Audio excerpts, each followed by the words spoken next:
The guillotine is a beheading device popularized by the beheading of Louis XVI in France, but it's also a knife technique. It's great on soft products, but by far the most useful thing the guillotine does is cut raw bacon. We've all been here, right? And you're like cutting like this and it's very frustrating and sometimes it doesn't go through. Check out the guillotine. You ready for this? Shink, shink. Look at that.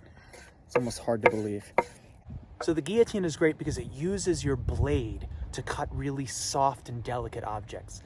A tomato, if I were to push down on it, it might get squashed. You get your left hand as a guide, you put the knife against the knuckle, and the motion is that the tip of the knife is on the board, and it just, here's Louis XVI's head, it just guillotines right through, right? So I can guillotine through. Okay, look, see that? That's really nice. It's also effective on scallions. Now, you might be thinking, I'm gonna use the choo-choo train rolling technique, and that's great. The choo-choo train rolls through. But sometimes if the blade is a little bit duller, again, you could sort of, squash it. I'm showing you with the spine of my knife. So the guillotine might be smart. The guillotine also works really well with little paring knives, So you can't choo-choo train with a paring knife here. So, and I'm coming around with the knife back into my hand like this. Boom, boom, boom.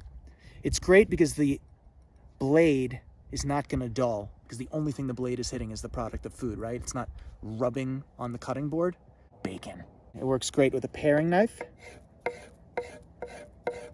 Look, those are all separate. Beautiful. It works good with a medium-sized chef's knife. Really, the main thing you want to make sure is that you don't have too steep of an angle, right? Because then very little blade is hitting the product. But if you have a really acute angle, like this, you're getting from the heel of the blade all the way through the, you're getting more cutting possibility. So that's the guillotine.